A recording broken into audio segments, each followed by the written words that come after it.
জাহান্নাম যখন অত্যন্ত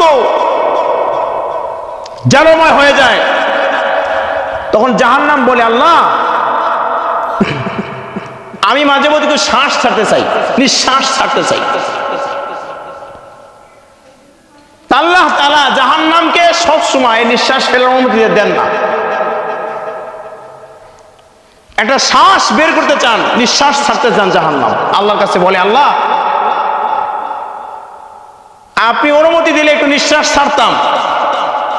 আল্লাহ বলে, তুমি নিঃশ্বাস ছাড়লে আমার বান্দাগুলার বড় কষ্ট হবে না, তোমাকে নিঃশ্বাস ছাড়তে হবে না, আমার বান্দা কষ্ট পাবে।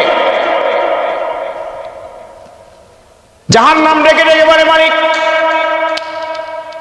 যদি দুনিয়ার মধ্যেই আপনার বান্দাগুলা একটু শ্বাস ফেলার কারণে যদি এত কষ্ট পায়, তাহলে আপনার এই বান্দাগুলাই তো আমার মধ্যে যখন এসে পড়বে তখন তারা কি কষ্ট পাবে না? কথাগুলা বুঝছেন? আপনার বান্দাগুলার জন্য আপনার এত টেনশন হয়, এত মায়া লাগে। দুনিয়ার বান্দাগুলা শ্বাস ছাড়লে যদি এত কষ্ট পায়,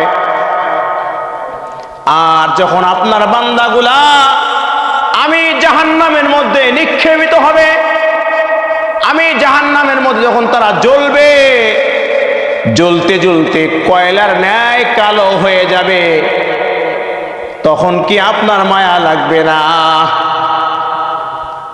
আল্লাহ তাআলা জাহান্নামকে ডেকে বলে, জাহান্নাম তোমার কথা বড় সত্য, আমার বান্দাগুলা জাহান্নামে জ্বললে আমার মায়া লাগবে, কষ্ট লাগবে, এটাই সত্য কথা, এটাই বাস্তবতা।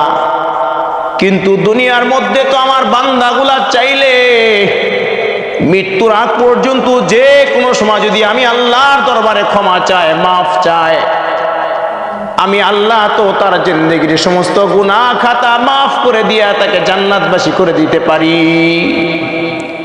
যেহেতু বান্দার সুযোগ আছে মাফ চাওয়ার, জাহান্নাম থেকে বাঁচার জন্য তার সুযোগ আছে,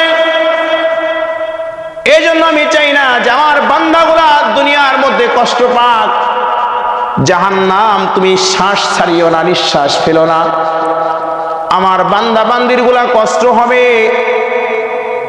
কিন্তু মাঝে মধ্যে যখন আল্লাহ তাআলা দেখেন যে বান্দাগুলা বান্দিগুলা আমি আল্লাহকে ভুলে যাচ্ছে, আমি আল্লাহর কথা একবারও মনে করে না, দেখবেন সমাজের মধ্যে যদি একটা কুকুরকে আপনি পানি খাওয়ান 1 দিন 2 দিন 3 দিন, আপনার ভাতের মার গুলা যদি প্রত্যেকদিন একটা কুকুর খেয়ে খাইতে দেন, ভালো করে দেখবেন ওই কুকুরটা কিন্তু সারা রাত্র আপনার বাড়ির দরজার আঙ্গিনায় দাঁড়ায় দাঁড়ায় পাহারা দিবে। আপনার বাড়ির মুরগিগুলা শিয়ালে দিতে পারবে না। যদি আপনি মাঝে মধ্যে ওই কুকুরটাকে একটু পানি খাওয়ান, ভাতের মার গুলা খাওয়ান, যদি কুকুরটাকে মাঝে মধ্যে একটু ভাতটা দিয়ে আপনি মোটামুটি যত্ন সহকারে রাখার চেষ্টা করেন, দেখবেন ওই কুকুরটা আপনার বাড়ির আঙ্গিনা ছেড়ে কখনোই যাবে না। যদি কোনো ক্রমে যদি আপনি 1 দিন 2 দিন খাবার নাও দেন, এরপরেও কিন্তু কুকুরটা আপনার বাড়ির আঙ্গিনা ছেড়ে যাবে না। যদি আপনার বাড়িতে কোনো রকমের সমস্যা দেখা যায়, চোর আসুক, ডাকাত আসুক, শিয়াল আসুক, বন বিলাই আসুক, যত সমস্যাগুলো আপনার পরিবারের জন্য ক্ষতি, ও কিন্তু ওর সর্বোচ্চ দিয়ে চেষ্টা করবে যেন আপনার পরিবারে কোনো ক্ষতি না হয়। যদি নিজে সেভ করতে না পারে, দেখবেন ওদের আচরণগুলা। যদি কুকুরটা নিজের সমস্ত শক্তি দিয়ে সেভ না করতে পারে, তৎক্ষণাৎ দেখবেন ঘেউ ঘেউ করিয়া বাড়ির মালিককে ডেকে উঠায় আর সতর্ক করে দিয়ে বলে, মালিক আপনার কৃতজ্ঞ আর কতটুকু করব, আমার সাধ্য অনুযায়ী আমি চেষ্টা করলাম, এখন আমি ব্যর্থ, আপনি ওঠেন, আপনি ওঠেন, এখন আমার ক্ষমতার বাইরে চলে গেছে। তাহলে যদি মুসল্লির আমার 1 দিন 2 দিন ভাতের মার খাওয়ার কারণে, একটু ভাত খাওয়ানোর কারণে, একটু তাকে থাকার জায়গার ব্যবস্থা করে দেওয়ার কারণে যদি আপনার ওই বাড়ির কুকুরটা আপনাকে ভুলতে না পারে, তাহলে আপনি তো কুকুরের চাইতেও খারাপ, আমি তো কুকুরের চাইতেও খারাপ।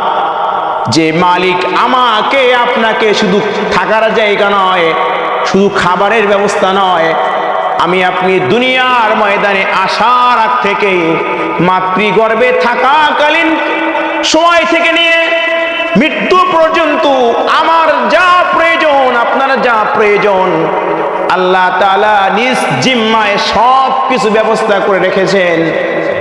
আমরা ওই মালিককে কেমনে ভুলে যাই? উলাইকা কাল আনআম বাল হুম আদাল। আল্লাহ তাআলা কোরআনে কারীমের মধ্যেই বলতেছেন, মানুষগুলা সমাজের মধ্যে এত খারাপ, এত নিকৃষ্ট। উলাইকা কাল আনআম বাল হুম আদাল। মানুষগুলা সমাজের মধ্যে এমন হয়ে যাবে, এদের চলাফেরা, এদের কথাবার্তা, লেনদেন, মুআশারাত, মুআমালাত এক পর্যায়ে চতুষ্পদ জন্তুর চাইতেও খারাপ হয়ে যাবে। উলাইকা কাল আনআম, কাল অর্থ কুকুর। এক পর্যায়ে কুকুরের সাথে উদাহরণ দিয়ে বললেন, মানুষগুলা কুকুরের চাইতেও নিকৃষ্ট হয়ে যাবে। মানুষগুলা কুকুরের চাইতেও নিকৃষ্ট, আল্লাহ নিজে বলতেছে। দেখেন, আমি যে উদাহরণটা দিলাম আপনাদের সমাজে, একটা কুকুরকে একদিন, 2 দিন, 3 দিন যদি ভাতের মার খাওয়ায় আপনার সে কৃতজ্ঞতা ভুলতে পারে না, আর যে রব আপনাকে সব দিল, ওই রবের জন্য আপনি কতটুকু দিলেন? একটু নিজের বিবেকের কাছে প্রশ্ন করলেই তো বোঝা যায়, আসলেই তো আমি কুকুরের চাইতেও খারাপ। আসলেই তো আমার চলাফেরা, আমার লেনদেন, আমার উঠা বসা, আমার সব কিছু মিলায়া যদি আমি আপনি একটু নিজের জীবনের সাথে মিলাই আর কুকুরের সাথেও মিলাই, তাহলে কিন্তু আমার চাইতে কুকুরটাই ভালো।